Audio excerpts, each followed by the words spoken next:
la sous-commission sur l'Afrique est ouverte. Cette audition a pour but d'examiner les développements consécutifs à la signature historique des accords de Washington entre la République démocratique du Congo et le Rwanda. Je prends la parole pour une déclaration liminaire. Mon engagement en faveur de la paix entre le Rwanda et la RDC s'étend sur plus de 30 ans, depuis les suites immédiates du génocide rwandais de 1994. Nous avons même organisé des auditions ici même, car malheureusement, la communauté internationale a totalement failli à sa mission, en particulier Kofi Annan, alors chef de la sécurité. Il avait reçu la note du général Dallaire concernant la situation imminente au Rwanda, mais aucune mesure n'a été prise.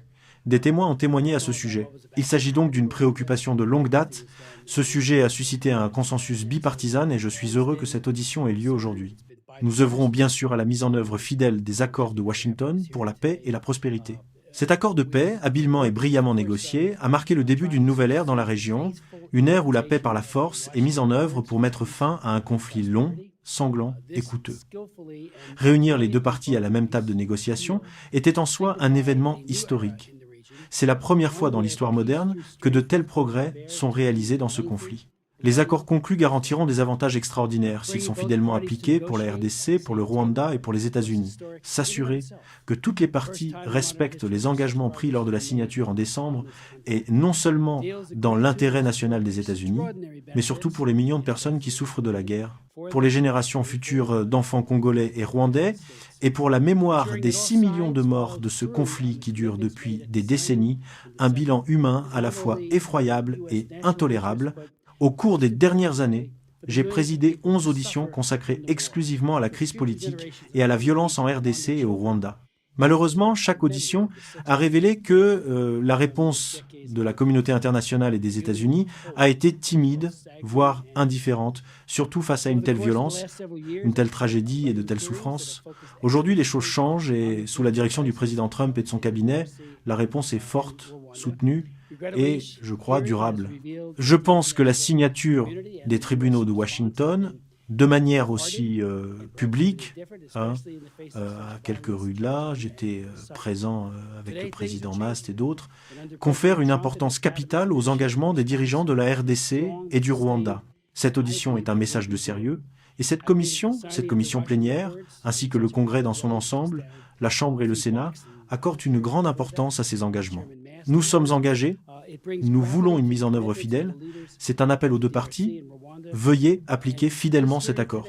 En décembre dernier, j'ai déclaré que j'avais hâte de travailler au processus de paix et de le suivre, et de veiller à ce que les dirigeants de la RDC et du Rwanda respectent les termes de l'accord.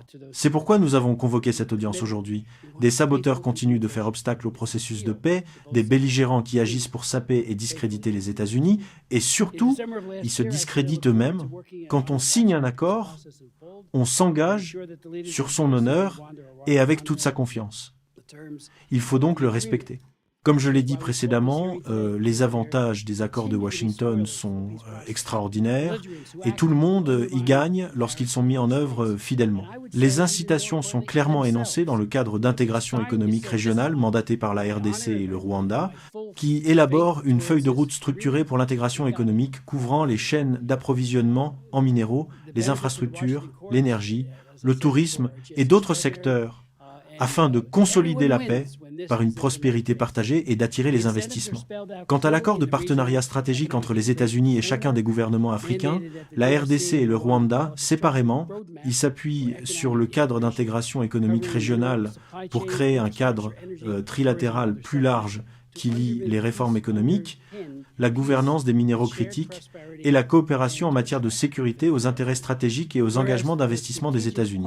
Cela inclut la lutte contre le travail des enfants et le travail forcé dans l'industrie minière grâce à une transparence totale de la chaîne d'approvisionnement, grâce à une traçabilité rigoureuse et au respect des normes internationalement reconnues afin de garantir une exploitation minière et un approvisionnement responsable.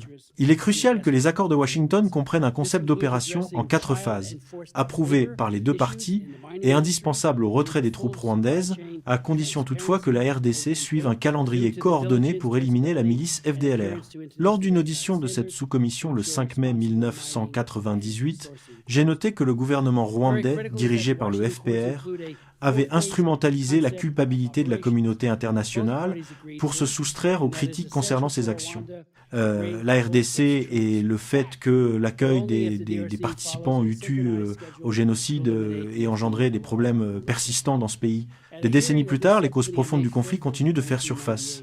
La présence des FDLR et son idéologie génocidaire restent, à juste titre, la principale préoccupation de sécurité nationale du gouvernement rwandais dans l'est du Congo. Or, aujourd'hui, nous avons de bonnes raisons de croire que des zones connues des combattants des FDLR sont sous le contrôle du M23 et du Rwanda. Et je m'attends à être informé des mesures prises par le M23 et le Rwanda pour démobiliser ces acteurs. Il est insuffisant de dire que le M23 est un groupe indépendant ou qu'il n'est pas parti aux accords de Washington, alors qu'il existe un schéma clair de coordination entre Kigali et ce groupe. L'armée congolaise a également des problèmes avec les FDLR, notamment l'absence de politique claire de relocalisation et de désarmement des individus, qui devraient être considérés comme une menace pour les engagements congolais. En 2008, j'ai visité Goma. À l'époque, les casques bleus se livraient malheureusement à des actes odieux de viol sur de jeunes enfants. L'ambassadeur Swin était responsable de ce déploiement. J'ai tenu 4 auditions à ce sujet. Nous pensions avoir obtenu un accord, une politique des casques bleus de tolérance zéro. La mise en œuvre a été très très lente. Quand les casques bleus ne protègent pas, qui reste-t-il? Et j'étais très très en colère à ce sujet, comme tant d'autres, des deux côtés de l'échiquier politique, les dirigeants. Le sénateur Rubio a été très précis, et je lui en suis reconnaissant, concernant Hong Kong et les entreprises basées en Chine continentale, accusées de financer des groupes armés, dont le M23. Ces sanctions imposées par l'administration Trump incluent la société minière congolaise Dongyang, un intermédiaire accusé de s'approvisionner en minerais dans les zones de conflit et de les acheminer via des chaînes d'approvisionnement vers des raffineries chinoises. En 2023, j'ai présidé une audition et j'ai déclaré que, du cobalt aux voitures, toute la chaîne d'approvisionnement est bâtie sur la violence. Nous avons entendu plusieurs personnes parler de la mort d'enfants travaillant dans des mines artisanales et ailleurs. Ils étaient contraints. Le gouvernement chinois avait présenté un projet de loi pour tenter d'y mettre fin. Il n'a pas été adopté. Une partie a été adoptée par la Commission des voies et moyens, mais il n'a toujours pas abouti.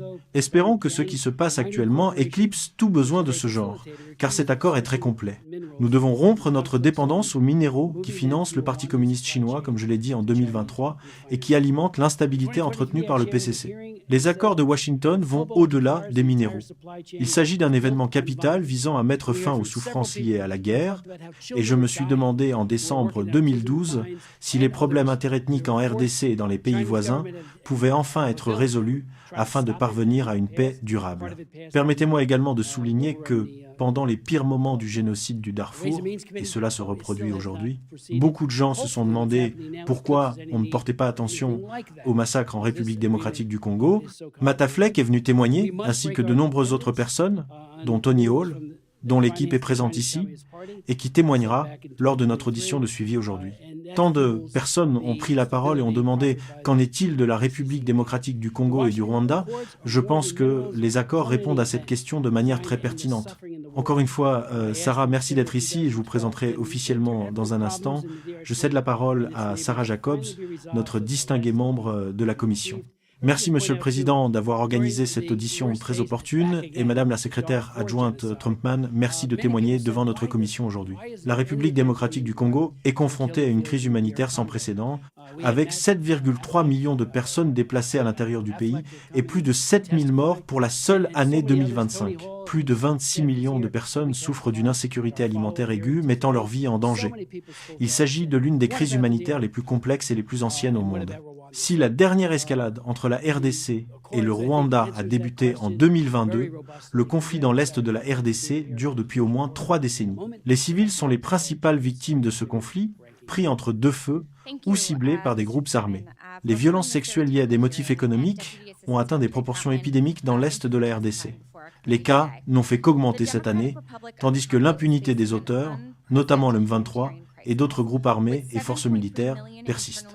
Je salue donc l'attention de haut niveau que le président Trump porte à ce conflit, trop souvent ignoré et relégué au second plan. Mais ce conflit, et le peuple de la RDC, méritent une attention et un soutien soutenu de haut niveau, et non une préoccupation passagère qui tombe rapidement dans l'oubli. Je dirais même que les promesses et les déclarations du président, selon lesquelles il aurait déjà mis fin à la guerre entre la RDC et le Rwanda, sonne creux car nous ne constatons absolument ni paix ni stabilité sur le terrain. Je suis également préoccupé par le manque de consultation. L'exclusion de la société civile des communautés locales compromet le processus de paix avant même qu'il ne commence. 5 jours seulement après la signature des accords de Washington entre le président Tshisekedi et le président Kagame sous l'égide du président Trump, le M23, positionné aux côtés des Rwandais le long des lignes de front, a pris le contrôle de la ville stratégique d'Uvira, au sud Kivu. Bien que le M23 se soit partiellement retiré d'Uvira, nous n'avons toujours pas constaté le retrait complet à 75 km d'Uvira vers Kamnola, comme l'avaient exigé les États-Unis en décembre. Nous recevons désormais des informations faisant état d'attaques de représailles contre les Banyamulenge, une communauté Tutsi congolaise, et d'autres civils accusés de soutenir le M23 par les Wazalendo et d'autres groupes armés. Cela s'ajoute à près d'un an d'occupation de Goma et de Bukavu par le M23, 2 autres villes extrêmement importantes du Kivu, où les civils ont été victimes d'atrocités, d'exécutions et d'autres exactions. Les 2 parties ont pris des engagements qu'elles n'ont pas respectés. Le Rwanda continue manifestement de soutenir le M23 et de déployer ses propres forces, dont les effectifs sont estimés entre 5 000 et 7 000 soldats dans l'est du Congo, sans compter l'offensive récente à Uvira, en violation de la souveraineté de la RDC. L'armée congolaise, quant à elle, aurait poursuivi sa collaboration avec les forces démocratiques de libération du Rwanda, une milice fondée par les responsables du génocide rwandais de 1994, en violation des accords. Malgré les promesses faites il y a un mois par le secrétaire Rubio et l'ambassadeur Waltz, d'utiliser tous les moyens à leur disposition pour tenir le Rwanda responsable et garantir le respect des promesses faites par le Rwanda. Au président, l'administration n'a toujours pas annoncé de nouvelles sanctions ni de mesures de responsabilisation à l'encontre du Rwanda ou du M23. Pour moi, c'est très clair. Le Rwanda doit cesser de soutenir le M23 et mettre fin à son occupation de la RDC afin que le peuple congolais puisse enfin s'engager sur la voie de la paix et non sur celle de la guerre. J'exhorte donc l'administration Trump à tenir ses promesses de tenir le Rwanda et les autres fauteurs de troubles responsables, et j'attends avec impatience d'entendre Mme Trautmann sur la manière dont le département compte prendre ces mesures.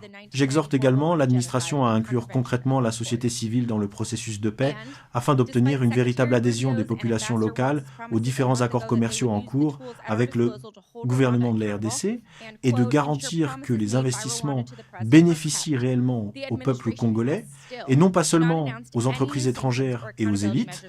Par ailleurs, j'exhorte une fois de plus le président Trump à nommer enfin des responsables de haut niveau pour diriger la politique africaine. 1 an après son entrée en fonction, le président n'a toujours pas nommé de secrétaire adjoint au Bureau des affaires africaines du département d'État. Nous en sommes maintenant à notre 3e haut fonctionnaire à ce poste. Non seulement il n'a pas nommé de directeur principal du Conseil de sécurité nationale pour l'Afrique, mais il a même fusionné la direction Afrique et la direction Moyen-Orient.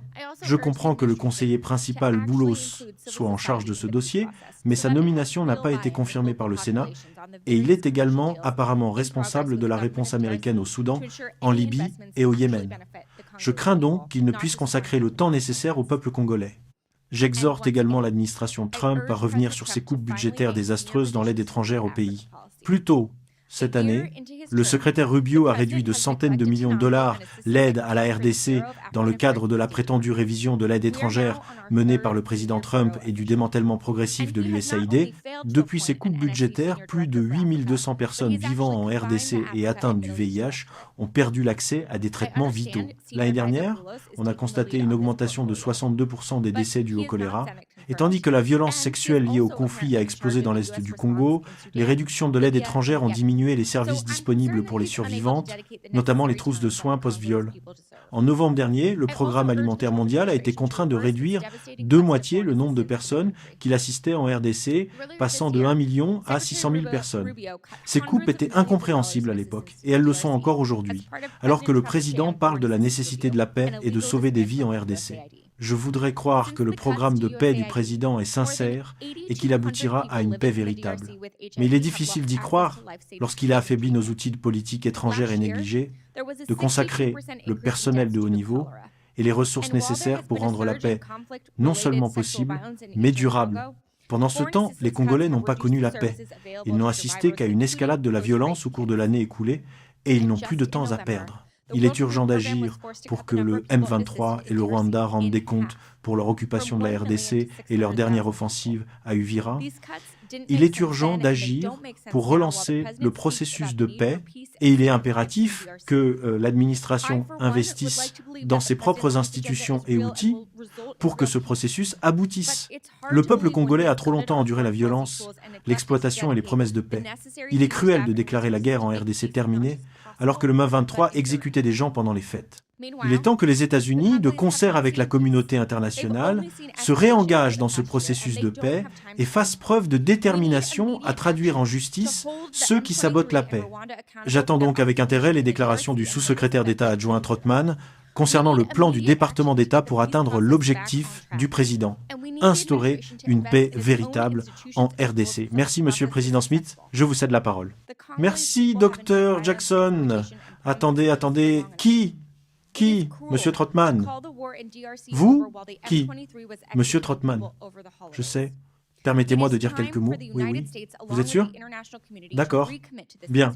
Permettez-moi de vous présenter notre témoin de marque, une personne que nous connaissons très bien au sein de cette commission, Sarah Trottmann, qui occupe le poste de sous-secrétaire d'État adjointe au Bureau des Affaires africaines et coordonne les priorités politiques de l'administration dans les pays d'Afrique centrale. Elle arrive directement du Bureau des Affaires africaines où elle était conseillère principale. Auparavant, elle était directrice des relations gouvernementales de l'organisation One Campaign, où elle a œuvré pour une croissance économique durable dans les pays africains. Elle a également siégé à la Commission des Affaires étrangères de la Chambre des représentants, assise juste au fond de la salle, pendant 5 ans sous la présidence de Michael McCall, plus récemment en tant que collaboratrice professionnelle, et elle a accompli un travail remarquable. Elle est titulaire d'une licence en histoire et en français et d'une maîtrise en violence, terrorisme et sécurité du Queen's College de Belfast en Irlande du Nord, une région qui a malheureusement elle-même connu une part disproportionnée de violence au cours des dernières décennies. Nous avons eu une réunion d'information hier avec M. Boulous, une réunion à huis clos dans le canot. Il a pris tout le temps nécessaire pour répondre à nos questions. Il a été très coopératif, tout comme vous, Sarah. Une grande partie de ce qui a été dit ne peut être reproduite ici, mais je crois que nous avons exhorté l'administration à prendre rapidement des sanctions contre certains individus qui commettent des atrocités et font capoter ce plan. Si tel est leur objectif, je pense que des sanctions seront prises. Alors, j'espère que vous pourrez les consigner officiellement. Vous savez, nous souhaitons vraiment que ce plan fonctionne, et il fonctionne lorsque les gens savent qu'une menace plane sur eux. Sarah, la parole est à vous. Monsieur le Président Smith, Monsieur le Vice-président Jacobs, Mesdames et Messieurs les membres de la sous-commission, je vous remercie de me donner l'occasion de témoigner des efforts déployés par les États-Unis pour promouvoir la paix entre la République démocratique du Congo et le Rwanda, efforts qui ont abouti à la signature des accords de Washington le 4 décembre 2025. En tant qu'ancien collaborateur de la Commission des Affaires étrangères de la Chambre des représentants, je tiens à exprimer mon profond honneur d'être parmi vous aujourd'hui. Depuis plus de 30 ans, l'Est de la RDC est en proie aux conflits, à l'instabilité et aux souffrances humaines. Les défis auxquels la région est confrontée se sont heurtés à des solutions faciles, les cycles de violence compromettant le développement et menaçant la sécurité de millions de personnes. Les États-Unis reconnaissent depuis longtemps l'importance stratégique de la région des Grands Lacs, tant pour leurs propres intérêts que pour le bien-être des populations de la région. Le 4 décembre, à l'Institut Donald J. Trump pour la paix, le président Tshisekedi et le président Kagame ont signé les accords de Washington, une avancée historique qui représente le progrès le plus significatif vers la résolution de ce conflit depuis des décennies. Cette réussite témoigne de la force d'une diplomatie de haut niveau soutenue et de l'importance du leadership américain sur la scène internationale. Le président Trump est le président de la paix, et l'avancée historique réalisée grâce aux accords de Washington n'aurait pas été possible sans son leadership. Son engagement direct, sa vision et sa détermination à voir ce conflit résolu ont été essentiels pour amener les parties à la table des négociations et maintenir la dynamique tout au long du processus. Je tiens également à saluer le leadership du secrétaire Rubio et du conseiller principal Massad Bulos, dont les efforts inlassables ont été cruciaux pour forger un consensus et mener les négociations à une conclusion positive. Les avantages des accords de Washington sont considérables. Pour les peuples de la RDC et du Rwanda, ces accords offrent la voie d'une paix durable, d'une sécurité accrue et la possibilité de reconstruire des communautés dévastées par des décennies de violence. Pour les États-Unis, le président Trump a conçu les accords afin de promouvoir les intérêts américains en matière de stabilité régionale et de favoriser une croissance économique bénéfique tant aux Américains qu'à la région. Composante essentielle des objectifs de politique étrangère, l'Amérique d'abord de cette administration, les accords apportent des avantages directs et concrets au peuple américain. En stabilisant une région qui est une source majeure de minéraux critiques, notamment le cobalt et le coltan, essentiels au secteur manufacturier et de la défense américain, les accords contribuent à sécuriser les chaînes d'approvisionnement américaines et à réduire notre dépendance vis-à-vis de concurrents comme la Chine. L'accord de partenariat stratégique avec la RDC est un accord juridiquement contraignant, le premier du genre, qui crée les conditions d'investissement américain importants en RDC dans les minéraux critiques et les infrastructures stratégiques clés, et ouvre la voie à la coopération entre les États-Unis et la RDC sur le corridor Sakania-Lobito. Une région des Grands Lacs plus stable signifie moins de besoins d'intervention humanitaire et de missions de maintien de la paix coûteuses pour les États-Unis, ce qui nous permet de concentrer les ressources des contribuables sur les priorités nationales, tout en maintenant le leadership mondial des États-Unis et en sécurisant les chaînes d'approvisionnement. Pour la région, les accords de Washington représentent un nouveau chapitre. Les accords établissent des engagements clairs des deux parties à respecter l'intégrité territoriale, à cesser de soutenir les groupes armés et à coopérer en matière de sécurité des frontières et de développement économique. Les accords prévoient également un cadre solide de suivi et de mise en œuvre, les États-Unis, le Qatar et l'Union africaine jouent un rôle central dans la médiation et la supervision future. Nous savons que la paix est fragile et que notre travail ne s'arrête pas à la signature des accords. À mesure que nous avançons, nous restons concentrés sur le travail difficile de mise en œuvre. Nous travaillons en étroite collaboration avec nos partenaires de l'Union africaine, des Nations unies, du Qatar et d'autres acteurs régionaux et internationaux pour garantir que les engagements se traduisent par des actions concrètes sur le terrain. Cela inclut le soutien aux pourparlers menés par le Qatar entre la RDC et le groupe armé M23, le renforcement de l'architecture de médiation de l'UA et la mobilisation de ressources pour le relèvement post-conflit, en partageant le fardeau avec nos partenaires. Nous veillerons à ce que les promesses faites à Washington soient tenues, que le processus de paix produise des résultats concrets afin que les populations de la région constatent des améliorations tangibles dans leur vie et que les conditions propices à une augmentation des investissements américains soient réunies. La responsabilité et la reddition de comptes sont essentielles à chaque étape et ceux qui menacent la paix seront tenus responsables. Comme l'a dit le secrétaire Rubio, nous prendrons des mesures pour garantir que les promesses faites au président soient tenues. En conclusion, je tiens à remercier la sous-commission pour l'attention qu'elle porte à cette question cruciale et pour son soutien à nos efforts dans la région des Grands Lacs. Les accords de Washington constituent une réalisation historique, mais ils sont aussi un appel à l'action. Grâce à un leadership et un partenariat continus, nous pouvons contribuer à bâtir un avenir de paix et de prospérité pour la RDC, le Rwanda et les États-Unis. Merci. Je suis à votre disposition pour répondre à vos questions. Merci beaucoup pour votre témoignage, mais surtout pour votre leadership au quotidien sur cette question cruciale. La MONUSCO a été reconduite avec un effectif de 11 000 soldats et personnels, et lorsque j'ai rencontré ces troupes par le passé, notamment lorsqu'elles faisaient malheureusement l'objet d'accusations graves, j'ai eu l'impression qu'elles ne quittaient pas souvent leur caserne pour tenter de désamorcer les hostilités. Je me demande si vous avez des suggestions sur la manière dont elles pourraient être plus efficaces. Sont-elles efficaces actuellement ? Il semble que des violences continuent de se produire de manière très concrète. Je me souviens avoir visité un centre de santé chrétien en RDC, près de Goma, où de nombreuses femmes qui avaient été victimes de viols collectifs horribles, utilisés comme arme de terreur, 00 30 16 07 à 00 30 46 15, intervenant 3, des vies brisées, retrouvaient espoir grâce à la foi et aux soins prodigués dans cet établissement.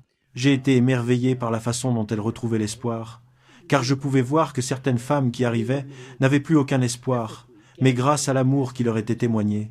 Il y a beaucoup de soutien, notamment de la part d'organisations religieuses, pour ces victimes, et je me demande ce que nous pourrions faire de plus pour les aider. Mais en ce qui concerne l'accord, et je l'ai dit il y a un instant, j'espère il faut qu'il y ait une intensification des efforts ou simplement une affirmation claire de notre détermination. Je pense que personne ne peut douter de la sincérité du président à ce sujet. Il y tient vraiment. Vous avez tous accompli un travail formidable en élaborant toutes ces stratégies interconnectées. C'est un véritable engagement, un travail acharné, et vous l'avez accompli. Et lorsque l'une ou l'autre des parties, ou certaines d'entre elles, ne respectent pas cet engagement, il ne faut pas blâmer la personne qui les a réunis et qui a rassemblé tout le monde dans cette pièce. Plusieurs salles, à plusieurs reprises, pour tenter de conclure un accord. J'espère donc qu'une véritable sanction sera infligée à ceux qui fomentent la fin de cet accord, en permettant au M23, par exemple, de commettre les atrocités qu'il a commises. Je me demande aussi, et je vous prie de bien vouloir le noter, si l'UA joue un rôle actif dans ce processus. Elle dispose de grandes capacités diplomatiques et l'ONU est également présente sur place de diverses manières, notamment avec des casques bleus. J'espère simplement que vous faites votre travail pour protéger les civils innocents. Merci beaucoup, Monsieur le Président, pour ces questions. Pour commencer par la MONUSCO, nous estimons que la MONUSCO est actuellement la seule force déployée dans l'Est de la RDC à avoir la capacité de soutenir les accords que nous avons signés. Nous comptons donc sur la MONUSCO pour fournir un soutien logistique aux mécanismes de surveillance du cessez-le-feu que nous mettons en place en coordination avec la conférence internationale sur la région des Grands Lacs et son propre mécanisme. Nous discutons donc de la manière dont la MONUSCO peut être plus utile pour faire respecter les accords, et notamment l'accord cadre de Doha. Lors du renouvellement le plus récent de son mandat, nous avons été heureux de constater que le mandat de la MONUSCO l'autorise explicitement à soutenir ces accords. Le secrétaire Rubio a d'ailleurs financé la MONUSCO lors de la dernière allocation de fonds. Les États-Unis restent donc déterminés à soutenir la MONUSCO et à lui permettre de jouer un rôle plus efficace dans l'Est de la RDC. Cela dit, nous constatons d'importantes entraves aux capacités de la MONUSCO. Nous constatons que le M23 entrave les mouvements de la MONUSCO et sa capacité à protéger les civils. C'est un point sur lequel nous continuons d'insister.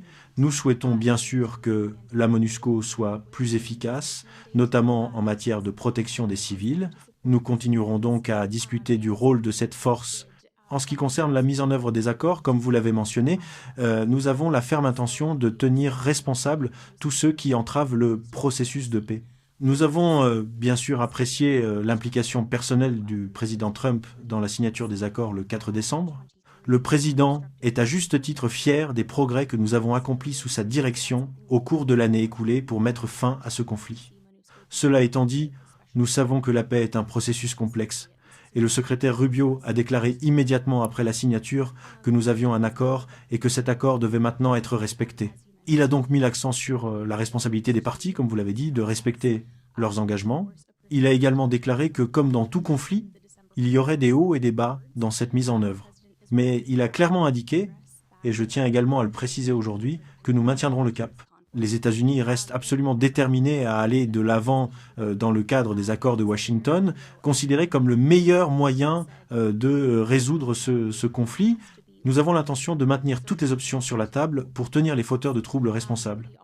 Je tiens également à préciser que depuis le 4 décembre, nous avons malheureusement constaté une intensification de la violence dans l'est de la RDC. Nous avons vu le M23, avec le soutien des forces de défense rwandaises, comme l'a documenté et déclaré l'ambassadeur Waltz plus récemment à l'ONU.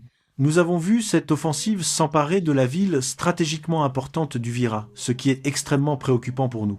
Et même si nous avons constaté un certain retrait du Vira, je tiens à préciser que ce mouvement est insuffisant.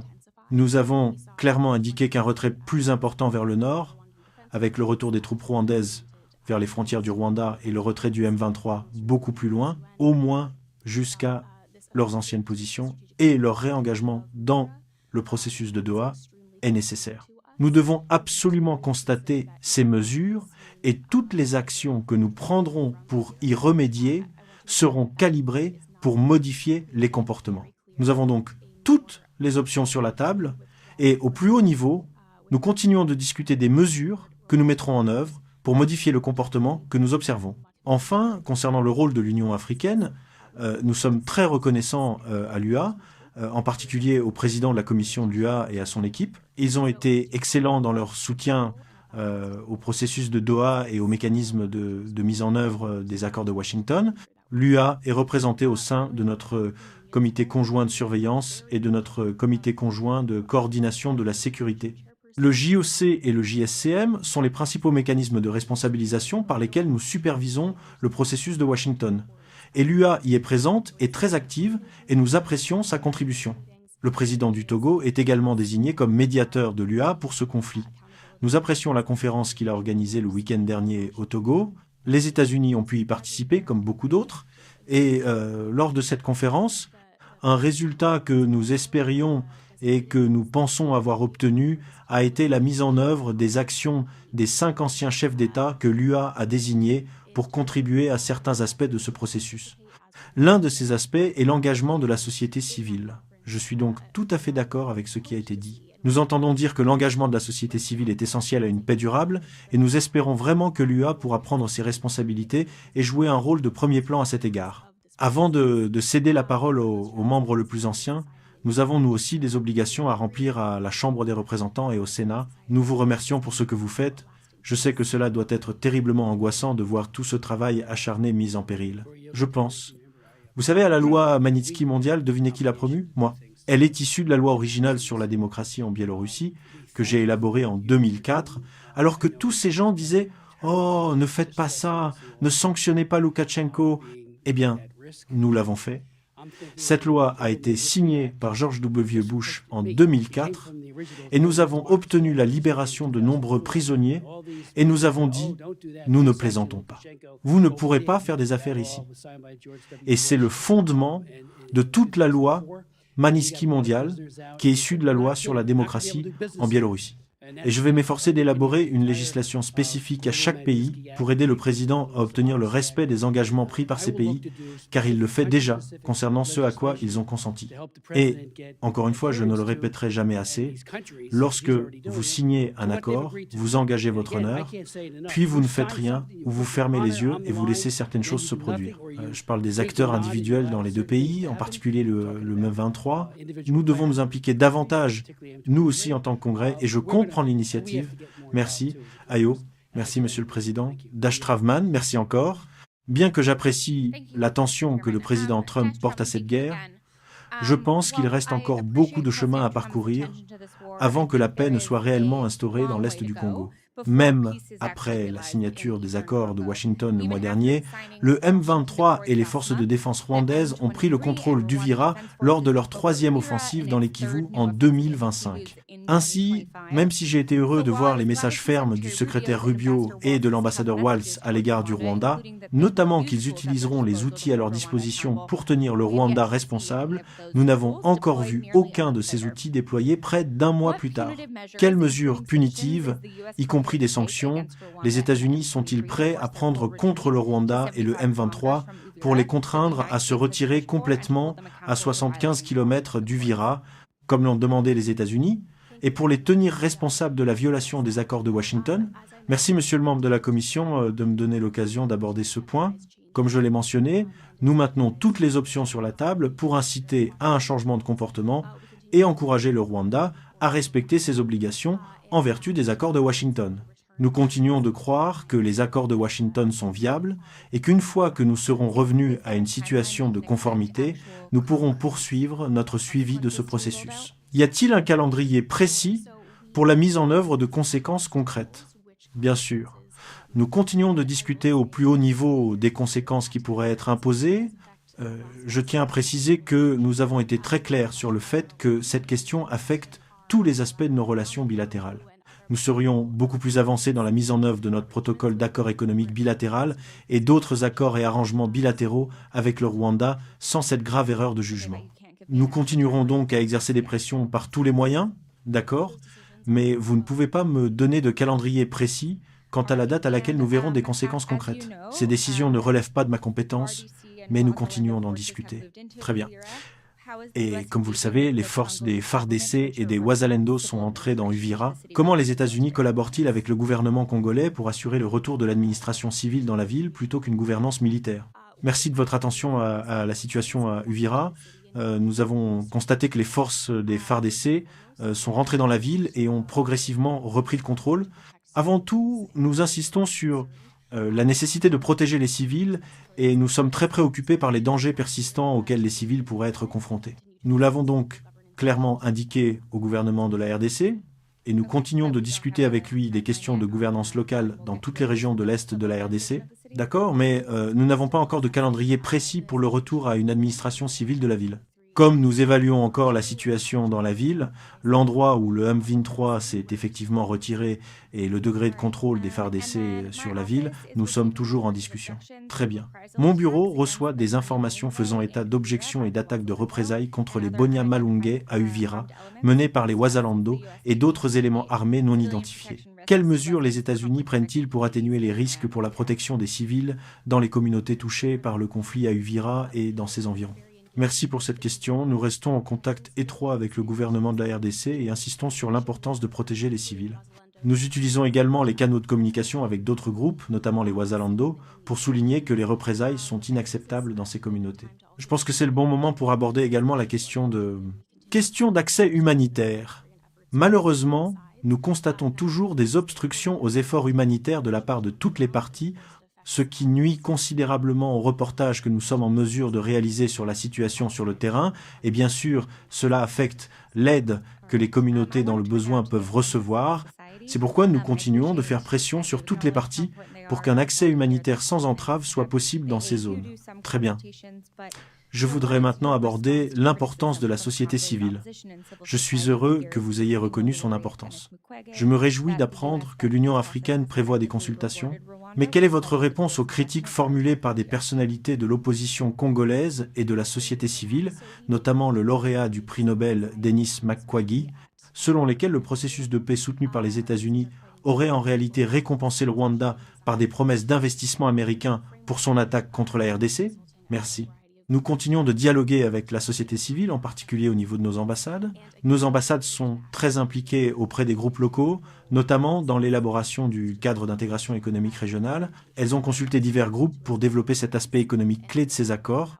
Nous comptons sur l'Union africaine pour jouer un rôle essentiel afin de placer la voix de la société civile au premier plan de la mise en œuvre. Nous savons que c'est crucial pour une paix durable et nous espérons sincèrement que ce sera l'un des objectifs que l'UA pourra atteindre. Je crois que c'est tout pour le moment. Bien. Je pense que la plupart des représentants de la société civile avec lesquels j'ai discuté contestent l'évaluation selon laquelle ils ont été impliqués dans ce processus. Je vous exhorte donc à rectifier cette situation, car les Congolais ont subi 3 décennies d'accords de paix infructueux, et je pense que ces organisations de la société civile sur le terrain savent ce qui est nécessaire pour instaurer une paix durable. Monsieur le Président, je vous cède la parole. Dr Jackson. Merci, Monsieur le Président. Merci d'avoir organisé cette audition aujourd'hui, et merci à notre témoin d'être présent. J'apprécie votre témoignage. J'ai eu le privilège de me rendre sur le continent africain à plusieurs reprises au sein de délégations du Congrès depuis mon entrée au Congrès, notamment récemment en RDC, au Rwanda, au Burundi et en Ouganda. Lors de ces visites, presque toutes mes conversations ont porté sur la sécurité et la croissance économique. Grâce au leadership du président Trump et du secrétaire Rubio, l'accord de Washington, fondé sur la paix et la prospérité, pose précisément les bases de cette croissance en RDC. Maintenant que l'accord est signé, sa mise en œuvre doit être menée avec discernement et avec l'adhésion de tous nos partenaires régionaux.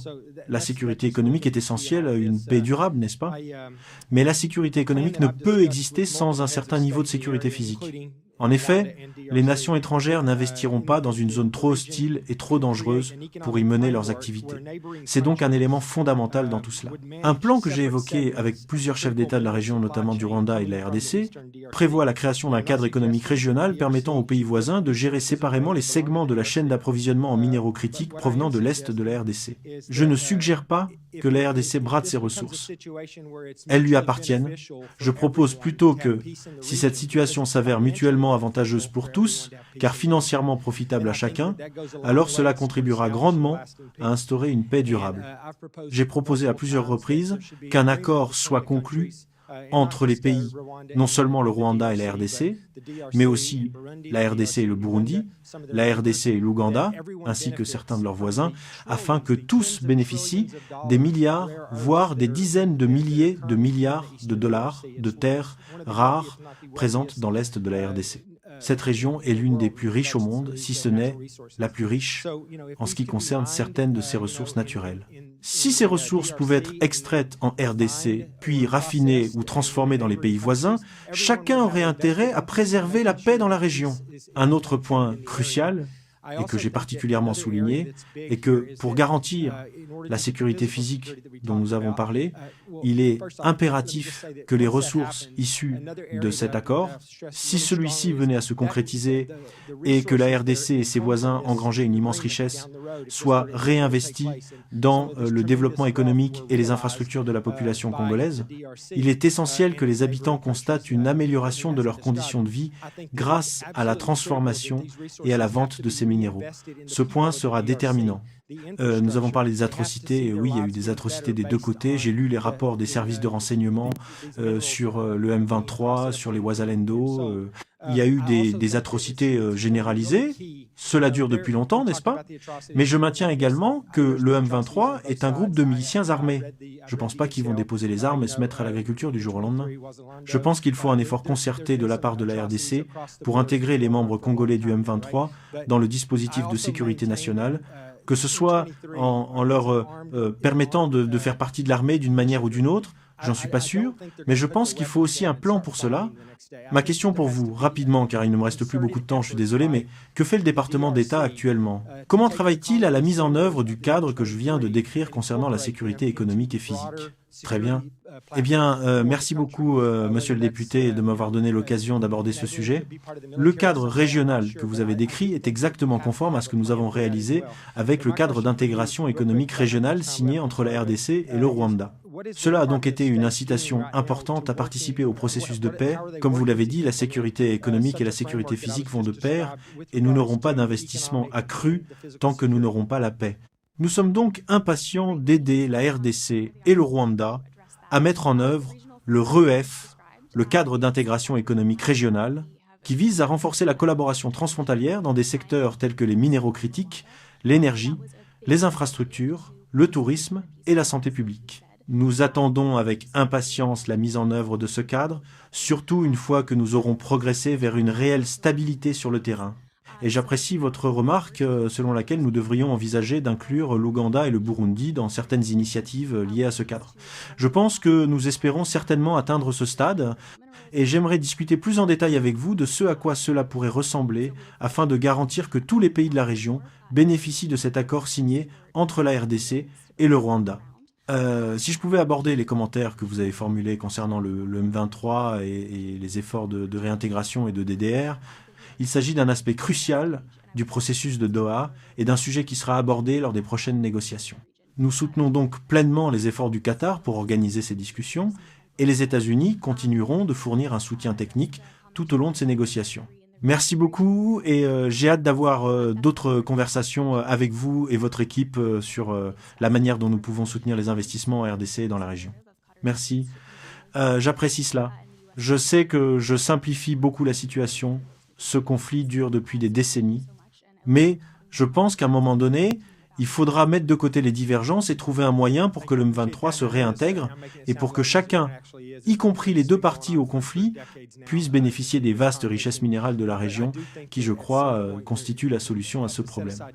Encore une fois, je vous remercie de votre temps. Sur ce, Monsieur le Président, je cède la parole. Le Président donne la parole au représentant de l'Illinois, M. Jackson. Merci, Président Smith. Depuis des décennies, la République démocratique du Congo, RDC, est prise dans un cycle de violence dû au conflit ethnique entre les acteurs gouvernementaux, divers groupes rebelles et des acteurs étrangers. Aujourd'hui, près de 15 millions de personnes en RDC ont besoin d'une assistance humanitaire et près de 27 millions de personnes seront confrontées à des niveaux de crise ou d'urgence d'insécurité alimentaire en 2026. En décembre, le président congolais Félix Tshisekedi et le président rwandais Paul Kagame ont officiellement signé l'accord de paix et le cadre économique négocié par les États-Unis. La durabilité de cet accord est discutable, étant donné qu'il a privilégié les avantages économiques liés à l'extraction de minéraux essentiels au détriment de l'instauration d'une paix durable. Des acteurs clés touchés par le conflit ont été exclus, notamment la société civile locale et les femmes et les filles congolaises, et les acteurs et parties au conflit ayant une influence déstabilisatrice, tels que le mouvement du 23 mars, 9-3, n'ont pas été impliqués.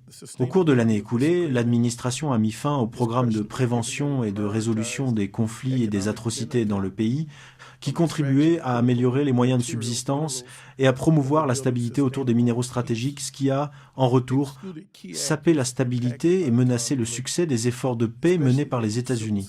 Par ailleurs, la réorganisation du département d'État a entraîné la suppression de bureaux clés axés sur la prévention des conflits et des atrocités, tels que le Bureau des opérations de conflit et de stabilisation et le Bureau du secrétaire aux affaires mondiales des femmes.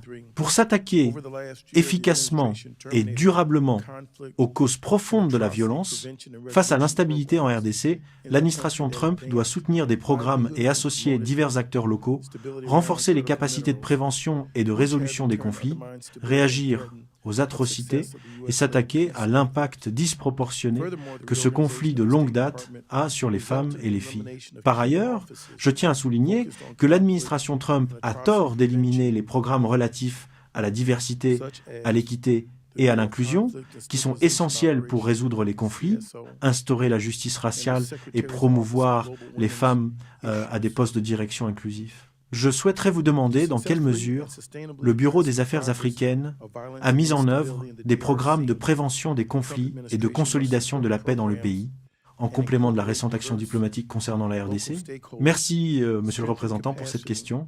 Je tiens à préciser que nous menons de nombreux programmes d'assistance, principalement d'aide humanitaire vitale, en RDC. Le secrétaire Rubio a clairement indiqué que nous resterions le principal donateur d'aide humanitaire vitale au monde et que nous utiliserions l'aide étrangère pour soutenir nos priorités stratégiques. La RDC est clairement une priorité stratégique et le rétablissement de la stabilité et de la paix dans la région est une priorité pour le président Trump. Nous sommes donc déterminés à poursuivre ces programmes d'assistance.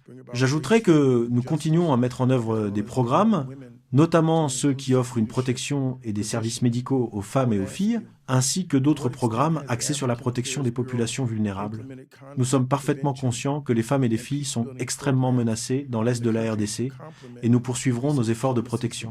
Y a-t-il une raison particulière pour laquelle le plan de paix de la Banque américaine n'était pas inclusif, la société civile, y compris les organisations de femmes, n'ayant pas été associées aux discussions officielles? Merci beaucoup de me donner l'occasion d'aborder ce point. Nous avons bien inclus la société civile dans les consultations, notamment dans le cadre du cadre d'intégration économique régionale, et nous souhaitons poursuivre ces échanges afin de déterminer comment mettre en œuvre ce cadre et encourager les investissements dans la région. Nous comptons sur l'Union africaine pour jouer un rôle plus important et donner la parole à la société civile afin de nous aider à mettre en œuvre ces accords. Nous sommes donc impatients de dialoguer avec ces groupes, en particulier en coordination avec l'UA. Pour conclure, je trouve assez curieux que le président des États-Unis impose davantage de restrictions aux pays africains, davantage d'obstacles à l'intégration de l'Afrique dans l'économie mondiale, créant ainsi de nouvelles barrières à la coopération entre nos pays. Je vous remercie infiniment pour votre coopération et votre participation. Je vous rends la parole, Monsieur le Président. Merci. Monsieur Chetki. Merci au président Smith et à la membre de rang Jacobs d'avoir organisé cette audition. Merci à notre témoin d'être présent. Juste un petit contexte pour les civils congolais vivant en RDC. Le véritable test des accords de Washington est assez simple. Il ne s'agit pas de savoir si le président déclare la paix, mais si la vie devient plus sûre, plus digne et plus économiquement stable dans les communautés locales. Aujourd'hui, plus de 70% des civils congolais vivent dans une extrême pauvreté. Plus de 1100 écoles et lieux d'apprentissage ont été endommagés ou transformés en abris et plus de 1,6 million d'enfants sont déscolarisés dans tout l'est de la RDC. Près de 25 millions de personnes sont confrontées à des niveaux élevés d'insécurité alimentaire aiguë. Et depuis le 1er décembre, au moins 500 000 personnes, dont plus de 100 000 enfants, ont été nouvellement déplacées au Sud Kivu. Je souhaite donc me faire l'écho des questions et des préoccupations, car malgré ces chiffres alarmants, nous continuons d'entendre des dirigeants de la société civile congolaise qu'ils ont été mis à l'écart des négociations. Ce n'est donc pas une question spécifique, mais j'espère que dans le cadre d'un suivi, Madame Trotland, vous pourrez nous en dire plus. Je sais que vous dites qu'ils sont impliqués. Je souhaite savoir précisément, dans le cadre d'un suivi, comment cette implication s'est déroulée et quels sont les plans pour la poursuivre. Mais j'apprécie votre engagement à cet égard. J'ai quelques questions que je souhaite aborder aujourd'hui et qui repose sur la conviction que les politiques doivent être fondées sur les réalités vécues, les priorités et le leadership des communautés congolaises elles-mêmes. Sans cela, nous risquons de répéter la même approche descendante qui a échoué pour le peuple congolais pendant 3 décennies, quelle que soit la force du soutien diplomatique apparent depuis Washington. Ma première question porte donc sur une question minière locale. Nous savons que l'accord de partenariat stratégique comprend peu d'exigences en matière de transformation locale, de normes environnementales et de partage des revenus. Je suis curieux de savoir comment le département d'État va s'y prendre pour garantir que les richesses générées par ces ressources ou par les entreprises soutenues par les États-Unis contribuent réellement à stimuler la croissance économique locale. Merci beaucoup, monsieur le député, de me donner l'occasion d'aborder cette question. Nous tenons à préciser que l'accord de partenariat stratégique entre les États-Unis et la RDC est une grande victoire pour les Américains et pour les États-Unis. C'est également une grande victoire pour la RDC et le peuple congolais. Nous avons travaillé en étroite collaboration avec le président Tshisekedi et son gouvernement pour élaborer cet accord et nous sommes très enthousiastes quant aux implications qu'il aura pour l'avenir de la RDC.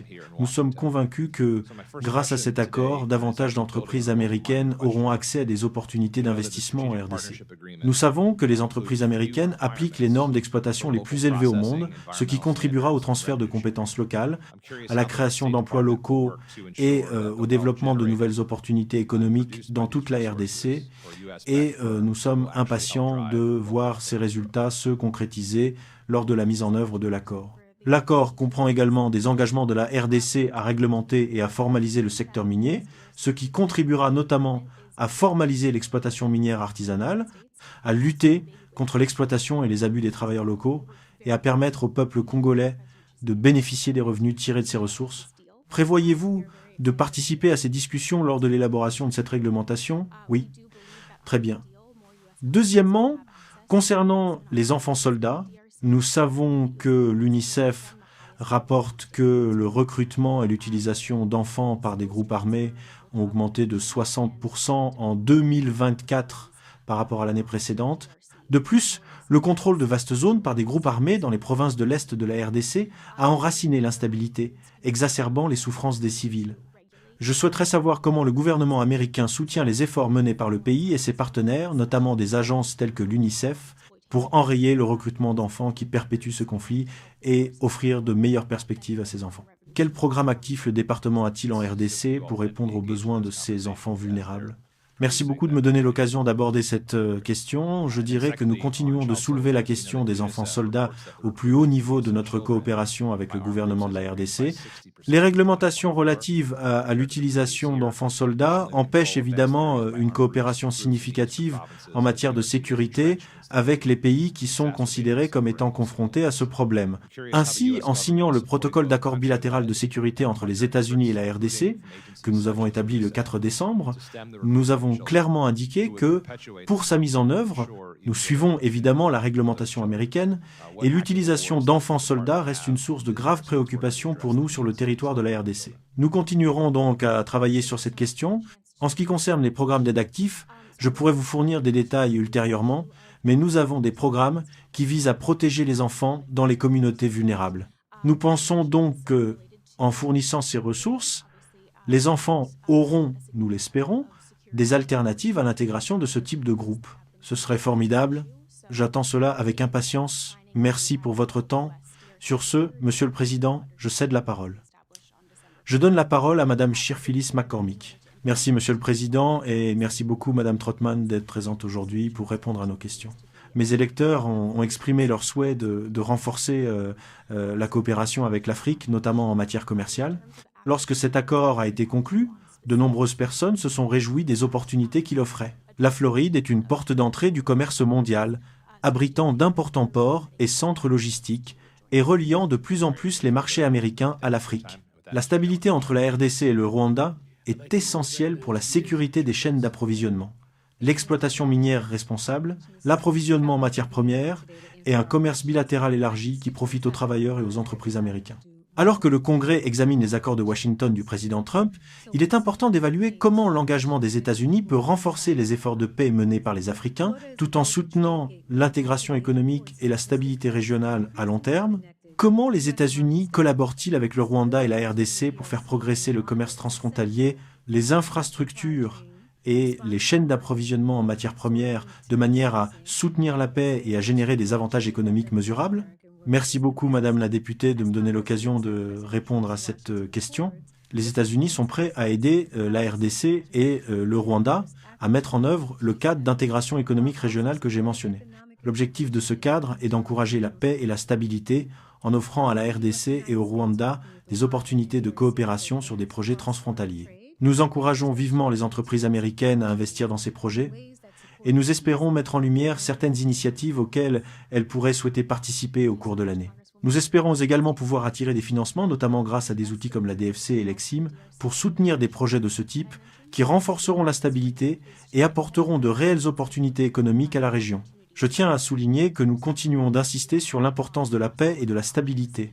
Il est essentiel que la RDC et le Rwanda puissent pleinement tirer parti du cadre d'intégration économique régionale. Nous sommes donc impatients de soutenir et de promouvoir ces opportunités, mais le respect de l'accord de paix est une condition préalable. Avez-vous prévu des mesures incitatives spécifiques, comme des mécanismes pour encourager les entreprises à investir? Bien sûr. Nous nous engageons à mettre en lumière les opportunités offertes par les pays de la région des Grands Lacs et à attirer le soutien et les investissements américains. Cela pourrait inclure l'organisation d'événements à Washington pour mettre en relation les entreprises américaines et promouvoir ces opportunités auprès de la DFC et d'Exim, nos outils de financement, et les mettre en contact avec les représentants des gouvernements hôtes. Nous poursuivrons nos efforts en ce sens tout au long de l'année. Je serai ravi de recevoir vos recommandations d'entreprise basées dans votre circonscription. Quel est, selon vous, un calendrier réaliste pour la concrétisation de ces projets? Nous espérons constater des progrès cette année.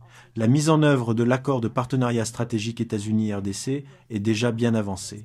Nous espérons tenir prochainement la première réunion du comité directeur conjoint, au cours de laquelle nous aborderons les opportunités d'investissement, notamment en RDC, pour les entreprises américaines. Nous souhaitons également organiser un événement réunissant entreprises et gouvernements afin de discuter des opportunités offertes par le cadre d'intégration économique régionale. Nous espérons donc constater des progrès cette année. Formidable. Et quel a été le rôle de l'Union africaine dans les pourparlers qui se sont déroulés au Togo? Quels résultats concrets a-t-elle obtenu? Bien sûr. Nous sommes très reconnaissants de l'engagement de l'Union africaine à soutenir le processus de paix. Nous lui sommes particulièrement reconnaissants de son soutien explicite aux accords de Washington et à l'accord-cadre du département des affaires humanitaires de la RDC. Son soutien à ces deux processus est absolument crucial.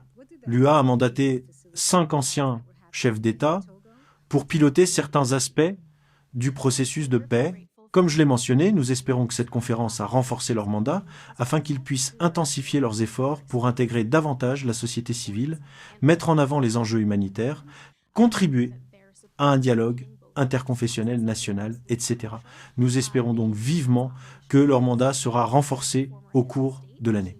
Ma dernière question: étant donné notre engagement indéfectible envers la réussite de cet accord, il est primordial que le Rwanda et la RDC prospèrent, mais aussi que nos entreprises puissent s'y implanter et y être productives. De quoi avez-vous besoin de la part du Congrès pour vous fournir le cadre nécessaire à cette réussite? Merci beaucoup pour votre soutien. Nous sommes ouverts à vos idées et à vos suggestions concernant les entreprises susceptibles d'investir dans ce cadre. Vos commentaires sont les bienvenus. De plus, nous espérons organiser des événements à Washington et nous serions ravis de votre participation. Je resterai en contact avec votre équipe concernant les opportunités futures. Organisez-vous uniquement des événements à Washington. Si vous pouviez venir en Floride, nous avons un climat idéal pour cela. Si nous pouvions vous convaincre, ce serait formidable. San Diego est également très agréable. Mais nous serions ravis d'accueillir des événements en Floride. Nous organisons régulièrement des événements pour développer nos activités en Afrique, et cela rencontre un vif succès. Nous serions ravis de contribuer à soutenir et à faire avancer cette initiative. Merci beaucoup d'être présent. Quelques questions supplémentaires et je cède la parole à mon collègue le plus ancien. Et je crois que le Dr Jackson avait une ou deux questions. J'ai lu les 2 déclarations soumises par les pays respectifs. Elles sont excellentes et très complètes. Dès le départ, les 2 pays ont tenu à exprimer leur profonde gratitude aux États-Unis d'Amérique et au président Donald Trump pour avoir facilité l'accord de paix et de prospérité du 25 décembre. Pour la première fois de l'histoire, écrivent-ils, un président américain s'est personnellement impliqué pour mettre fin à l'agression soutenue par le Rwanda dans la guerre dans l'est de la RDC. Sans objection, cette déclaration complète sera consignée au procès-verbal. Les Rwandais, par l'intermédiaire de leur distingué ambassadeur, écrivent ensuite « Le Rwanda exprime sa profonde gratitude au président Trump et à son administration pour avoir fait du processus de paix rwandais une priorité et souligne que les accords représentent un progrès significatif vers une stabilité, une sécurité et une prospérité durable dans la région des Grands Lacs. » Il remercie tous ceux qui, du secrétaire Rubio au président Trump, Vance, Massoud Boulis et d'autres, ont rendu cela possible, encore une fois, de belles déclarations pour la plupart. Ils demandent simplement qu'ils les mettent en œuvre, qu'ils tiennent parole. Permettez-moi de vous poser une question. Les groupes religieux que je rencontre régulièrement, des deux pays, Senko, je les rencontre depuis des décennies, il y a beaucoup de fois dans chacun de ces pays des gens qui croient vraiment en Dieu et qui croient au pouvoir du pardon, de la miséricorde et de la réconciliation. Peut être surtout la réconciliation, car c'est ce dont on a le plus besoin. Je me demande dans quelle mesure nous collaborons avec eux pour inciter les groupes religieux à faire davantage. Je me souviens avoir rencontré à plusieurs reprises Rick Warren de l'église Saddleback, qui entretenait une relation personnelle très étroite avec Kagame. Jim Inhofe, le sénateur, avait une relation très... Il me racontait comment il priait avec le président Kagame. J'étais pas toujours d'accord, mais je lui disais, la paix, dites-lui simplement qu'il y a encore beaucoup à faire. La responsabilité incombe à lui et à l'autre président, Takeshi, de faire davantage. Je me demande si d'autres, le sénateur Rounds, je sais qu'il entretient une relation solide avec Paul Kagame. Je pense que plus il y aura de personnes qui soulèveront la question, plus ils écouteront, peut être qu'ils écouteront notre sous-commission, peut être pas, peut être qu'ils m'écouteront ou qu'ils écouteront mon ami Madame Jacobs, mais nous n'allons pas abandonner. Et ils n'abandonneront pas non plus. Ils pourraient avoir une influence particulière en disant « mettons fin aux hostilités et aux atrocités ». Et cela pourrait arriver. Je ne saurais trop vous remercier pour votre leadership. Et encore une fois, le président, comme indiqué dans cette déclaration avec le New York Congo, premier président, je me souviens m'être disputé à plusieurs reprises avec l'administration Clinton sur la façon dont ils avaient manqué le coche sur les atrocités commises pendant le génocide. Et même après que tout soit soi-disant terminé, il y avait des gens qui poursuivaient d'autres personnes dans la brousse pour les tuer. Nous avons eu de très bons témoins qui sont venus nous raconter, par exemple, ce que faisait Refugees International. Ce n'est pas fini. Ils traquent encore des gens. Pourquoi Washington tourne-t-il la page ? Je ne pense pas que la page sera tournée tant qu'il n'y aura pas la paix. Et ensuite, nous devrons maintenir cette paix et cette prospérité du mieux que nous pourrons. Je me demande, nous savons que les deux parties s'accordent à dire que les FDLR sont un problème qui profite du statu quo. Peut-être pourriez-vous en parler. Encore une fois, je ne saurais trop insister sur l'importance de la communauté religieuse. Je me souviens avoir eu des réunions à plusieurs reprises au Soudan du Sud avec le président au sujet de son exclusion de l'Église, et ils avaient toutes sortes d'idées sur la manière de promouvoir la paix et la réconciliation, et ils entretenaient des relations distantes avec Salva Kiir. Il en était de même pour lui. J'ai dit, s'il vous plaît, Monsieur le Président, vous avez ici un atout inestimable en la personne de la communauté religieuse. Ils aiment les gens, même ceux qui les persécutent. Pourquoi ne pas utiliser leurs bons offices ? J'espère que cela est fait de manière très énergique. Impliquez-les davantage. Je sais que vous le faites déjà, mais tout effort supplémentaire serait le bienvenu. Incitez davantage de nos membres du Congrès qui entretiennent des relations personnelles avec des personnalités comme Kagame à agir davantage. Si vous pouviez aborder ce point, je céderai ensuite la parole à mon collègue le plus ancien et au Dr Jackson. Merci, Monsieur le Président, je pense que vous avez tout à fait raison. Nous apprécions grandement vos efforts et ceux de tous ceux qui ont des contacts avec les représentants de la RDC et du Rwanda pour qu'ils réitèrent l'appel à la mise en œuvre des accords de Washington. C'est la chose la plus importante que nous puissions faire. Continuez à attirer l'attention sur les promesses faites au président Trump et insister sur l'importance de leur mise en œuvre. Je voudrais aborder votre point concernant les groupes religieux. Nous reconnaissons et apprécions bien sûr le rôle important que jouent les organisations religieuses en RDC et au Rwanda. Je pense qu'elles joueront un rôle très important dans les prochains dialogues nationaux. Nous espérons sincèrement que grâce aux efforts de l'Union africaine notamment, leurs voix pourront être prises en compte ainsi que celle de la société civile et de l'opposition politique, afin de créer un véritable dialogue où nous pourrons discuter des problèmes de gouvernance que nous espérons résoudre en particulier dans l'est de la RDC. Les questions de gouvernance seront évidemment également abordées dans le cadre du processus de Doha lors des futures négociations. Je dirais également que les groupes religieux sont très importants dans la mise en œuvre de notre aide étrangère. Nous travaillons évidemment en étroite collaboration avec plusieurs groupes en RDC et apprécions vraiment leur soutien alors que nous continuons à fournir cette aide vitale. Je voudrais également aborder votre point concernant les FDLR. Les FDLR représentent une menace légitime. Nous ne le nions certainement pas. On ne peut pas leur permettre d'opérer dans l'est de la RDC. Nous insistons donc auprès du gouvernement de la RDC sur le fait que la neutralisation des FDLR, comme il s'y est engagé en vertu de ces accords, est absolument essentielle et nous souhaitons voir davantage de mesures prises à cette fin. Or, bien que les FDLR représentent une menace légitime, nous ne considérons pas l'avancée du MVIN-3, soutenue par les RDF, comme visant réellement à neutraliser les FDLR. Cette avancée a dépassé les zones où une telle confrontation serait justifiée. Par conséquent, tout en reconnaissant l'importance de neutraliser les FDLR, nous devons souligner qu'il s'agit davantage d'une question de non-respect par la RDC de ses obligations au titre de l'accord. Mais cette récente avancée, avec l'implication des RDF, constitue une violation des obligations du Rwanda. Il y a donc une différence dans la manière dont nous traitons ces deux questions. Merci beaucoup, Madame la Secrétaire. Madame Jacobs, merci. Je comprends que la société civile ait été consultée sur le plan de paix, mais je pense qu'il est vraiment important qu'elle soit effectivement incluse dans les processus de paix eux-mêmes, et ce, d'autant plus que les États-Unis concluent des accords dans le cadre de l'accord de partenariat stratégique. Le plan de paix seul ne suffit pas. Je voudrais maintenant aborder la crise humanitaire. Fin décembre, l'administration Trump a annoncé un engagement de 2 milliards de dollars par l'intermédiaire du Bureau des Nations Unies pour la coordination des affaires humanitaires, pour des opérations humanitaires dans 17 pays touchés par des crises, dont la RDC.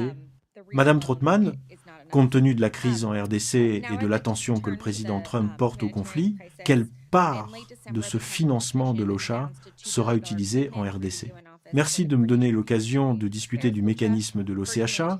Nous sommes très enthousiastes à l'égard de cette nouvelle approche innovante en matière d'aide étrangère. Nous pensons que, grâce au mécanisme de l'OCHA, nous serons en mesure de réagir plus rapidement aux crises qui surviennent dans le monde et d'être plus stratégiques dans la manière dont nous engageons l'aide étrangère par le biais des mécanismes de financement mutualisés. Bien que nous ayons constaté l'engagement de haut niveau du gouvernement américain envers l'OCHA, je ne sais pas si des niveaux spécifiques par pays ont été fixés. Je me réjouis donc de rester en contact avec votre équipe à ce sujet dès que nous aurons plus de précisions. D'accord. Et compte tenu de l'ampleur des besoins en RDC et dans d'autres pays, l'administration prévoit-elle de verser des contributions supplémentaires cette année? Je dirais que la RDC reste certainement une priorité stratégique pour l'aide américaine. Nous restons déterminés à soutenir les populations dans le besoin et comprenons que cela sous-tend nos priorités économiques et de sécurité. Nous restons donc résolument engagés à fournir une assistance en RDC. D'accord. Je suppose que vous me direz que vous ne disposez pas actuellement des détails permettant de partager les informations sur les programmes humanitaires spécifiques, y compris les niveaux de financement, actuellement en cours dans l'est de la RDC. Je dirais qu'au cours de l'année écoulée, nous avons fourni 191 millions de dollars d'aide vitale en RDC. Cette contribution fait des États-Unis le principal contributeur. Les États-Unis contribuent à hauteur de 30% de la réponse humanitaire en RDC, selon ces chiffres. Alors, pouvez-vous nous transmettre les programmes spécifiques et les montants en dollars? Nous pouvons vous fournir plus d'informations à ce sujet. Merci. Merci. Je voulais également aborder la question du maintien de la paix. Je sais que le président Smith a posé quelques questions, mais comme vous le savez, l'administration Trump a réduit de près de 50% le financement des opérations de maintien de la paix des Nations Unies pour l'exercice 2025 dans le cadre de 2 paquets de réductions budgétaires. En raison de ces déficits de financement, l'ONU a été contrainte de réduire de 25% les effectifs de toutes les missions des Nations Unies, y compris la MONUSCO. Le projet de loi de financement pour l'exercice 2026, récemment adopté par la Chambre des représentants, rétablirait le financement des opérations de maintien de la paix des Nations Unies. Compte tenu de l'importance de la MONUSCO pour la stabilité dans l'est de la RDC, l'administration s'engage-t-elle à fournir un financement complet à la mission? Merci beaucoup de me donner l'occasion d'aborder le financement de la MONUSCO. Comme je l'ai mentionné, le secrétaire a fourni un financement à la MONUSCO cette année et nous souhaitons poursuivre dans cette voie. Un financement complet Nous avons rempli l'obligation des États-Unis, je crois, l'année dernière, et nous restons certainement déterminés à évaluer la mission. Comme je l'ai mentionné, nous sommes très heureux que son nouveau mandat apporte un soutien spécifique aux accords de Washington, et nous souhaitons soutenir la mission afin qu'elle soit plus ciblée et stratégique dans la réalisation de cet objectif.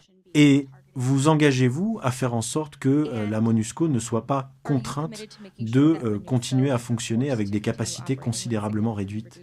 01 6 11 22 à 01 6 21 02. Intervenant 5, nous restons certainement déterminés à faire en sorte que la MONUSCO puisse s'acquitter correctement de son mandat. Nous sommes évidemment très préoccupés par les contraintes auxquelles elle est confrontée en termes d'accès. Même si elle disposait de tous ses effectifs, l'obstruction que nous constatons est vraiment inacceptable. Par conséquent, bien que nous soutenions son mandat, nous reconnaissons qu'elle n'a pas été en mesure de le remplir. Nous sommes donc en train de déterminer comment nous pouvons le mieux soutenir stratégiquement la MONUSCO dans l'accomplissement de son mandat. De la manière qui nous semble la plus appropriée. Merci, Monsieur le Président. Merci. Et je voulais juste ajouter une dernière remarque qui me semble importante. Je pense que le grand gagnant dans toute cette affaire, l'entité qui en sort renforcée, c'est la Chine. Et je crois que ce phénomène se produit partout dans le monde, et notamment en Afrique, où la Chine prospère dans un environnement caractérisé par l'insécurité et une corruption généralisée. C'est, je pense, la situation qui prévaut dans l'Est de la RDC depuis au moins plusieurs décennies. Or, je crois que la Chine en a profité et je pense qu'elle a exploité la population de la RDC. Je voulais simplement savoir si nous sommes en contact actif avec le président Shakesh Shetty et d'autres responsables gouvernementaux à Kinshasa concernant les problèmes liés aux Chinois. Et je qualifierais cela, je l'ai noté ici, de corruption stratégique, car ils encouragent cette instabilité afin d'empêcher les investissements occidentaux de leurs concurrents dans ces régions. Il est donc nécessaire de surmonter ces obstacles. J'ai parlé à certaines entreprises américaines présentes en RDC qui ont été confrontées à ces problèmes, notamment des contraintes réglementaires et une fiscalité excessive et déraisonnable. Une partie de ces difficultés était liée aux relations avec les Chinois et le gouvernement de Kinshasa, dans le but de les éliminer de la concurrence. Je pense que beaucoup de mes collègues ici présents ont demandé comment inciter certains pays occidentaux, les États-Unis et certains de nos alliés à investir en RDC et à devenir de bons partenaires commerciaux. Je pense que tant que nous n'aurons pas résolu ces problèmes, il sera extrêmement difficile d'y parvenir. Avons-nous eu des conversations à ce sujet? Absolument. Merci, monsieur le député, de me donner l'occasion d'approfondir un peu plus l'accord de partenariat stratégique que les États-Unis ont conclu avec la RDC, car il aborde toutes ces questions. Nous savons que les entreprises chinoises détiennent la grande majorité des actifs miniers stratégiques en RDC, notamment les gisements de cuivre et de cobalt. Ces ressources sont essentielles à la sécurité de la chaîne d'approvisionnement américaine et particulièrement importantes pour nos efforts visant à dominer les technologies émergentes et à approvisionner la base industrielle de défense. Une partie de l'accord de partenariat stratégique avec la RDC vise à garantir aux entreprises américaines un accès préférentiel aux actifs stratégiques en RDC, que nous désignerons en collaboration avec la RDC. L'objectif est de permettre aux entreprises américaines de s'implanter, d'empêcher les entreprises chinoises de s'emparer de davantage de ces actifs et de garantir que la production soit acheminée vers les États-Unis afin de réduire notre dépendance aux minéraux raffinés provenant de Chine. Cet accord vise donc à réaffirmer la domination américaine dans le secteur des minéraux stratégiques, tout en veillant à ce que la RDC puisse tirer profit de ces ressources, car, comme vous l'avez dit, les entreprises chinoises appliquent souvent les normes les plus basses. Ils exploitent le système, ils exploitent la corruption, et nous ne voulons absolument pas voir cela. C'est préjudiciable aux entreprises américaines qui souhaitent investir, c'est préjudiciable à la population de la RDC. Nous sommes donc impatients de mettre en œuvre cet accord afin de consolider les opportunités pour les entreprises américaines en RDC et dans ces chaînes d'approvisionnement en minéraux critiques, et également de veiller à ce que l'influence de la Chine soit réduite. Sur la question de la corruption, l'accord de partenariat stratégique aborde également les questions réglementaires en veillant à ce que le secteur minier de la RDC soit assaini afin que les entreprises américaines puissent investir en toute confiance et que les réglementations soient plus faciles à comprendre. Tout cela vise précisément le problème que vous avez soulevé et qui nous préoccupe beaucoup, l'omniprésence des entreprises chinoises en RDC.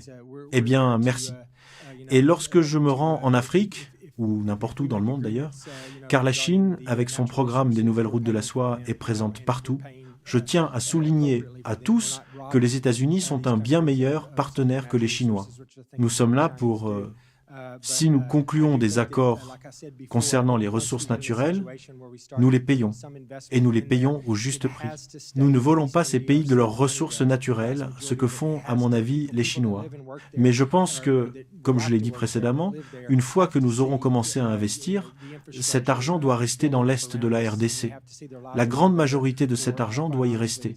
Les personnes qui y vivent et y travaillent, ou qui souhaiteraient y travailler, doivent voir les infrastructures se développer et constater une amélioration de leurs conditions de vie. Sinon, honnêtement, cela ne durera pas. Sur ce, je vous remercie. Merci beaucoup, docteur. Juste un bref commentaire sur ce point, puis nous conclurons l'audience. J'ai participé à 5 auditions sur la question du cobalt provenant de cette région. De nombreuses personnes y ont pris part, et Ed Royce, mon ami et collègue, s'est montré très actif pour sensibiliser l'opinion publique à ce problème. Le travail des enfants, environ 35 000 enfants sont forcés de travailler dans ces mines, ils meurent ou tombent gravement malades, et environ 200 000 adultes sont soumis à des contraintes très fortes imposées par le Parti communiste chinois qui contrôle ces mines. Et où va ce cobalt? Il va au Xinjiang. Je préside la commission sur la Chine. Nous y avons également tenu des auditions. Le Xinjiang, où les Ouïghours sont si horriblement réprimés et opprimés, et ensuite, ce cobalt arrive ici. Si nous devons utiliser des voitures qui fonctionnent au cobalt, soit, mais pas au prix de l'exploitation des enfants et du travail forcé. C'est pourquoi notre projet de loi, qui, je l'espère, deviendra caduc grâce à cet accord, établirait une présomption réfutable selon laquelle tout produit provenant de la RDC et destiné à la Chine est entaché de travail forcé et de travail des enfants et est donc inadmissible aux États-Unis. Une partie importante de ce projet de loi a déjà été adoptée par la Commission des voies et moyens. Mais si tout cela échoue, nous serons contraints d'y revenir. Nous avons également intégré une stratégie dans ce projet de loi, car nous souhaitons que le peuple de la RDC profite des richesses de son pays et en tire profit, et non le Parti communiste chinois qui les utilise pour renforcer ses capacités militaires et opprimer peu. Être Taïwan ensuite, certainement Hong Kong, et son propre peuple. Il est donc crucial que cela aboutisse. Encore une fois, nous voulons que le peuple de la RDC en bénéficie, que ce soit avec un pays africain ami ou une autre véritable démocratie. C'est là que le traitement doit avoir lieu avec des garanties qui protègent non seulement les mineurs, mais aussi ceux qui transforment les minerais par la suite. Ce n'est pas le cas avec la Chine. Cela n'existe tout simplement pas sous une dictature. Je vous remercie. Je tiens à remercier mon ami et collègue d'avoir soulevé ces questions importantes. Je tiens également à remercier la secrétaire Troutman pour son témoignage précieux, pour ses réponses très claires et éclairées, ainsi que les membres de notre commission, y compris notre distingué membre de l'opposition, Madame Jacobs, pour leurs questions pertinentes. Les membres de la sous-commission pourraient avoir d'autres questions à poser aux témoins. Nous vous demandons d'y répondre par écrit. Conformément au règlement de la commission, tous les membres disposent de 5 jours pour soumettre des déclarations, des questions et des documents complémentaires. Sous réserve des limitations de longueur et sans objection, la séance est levée.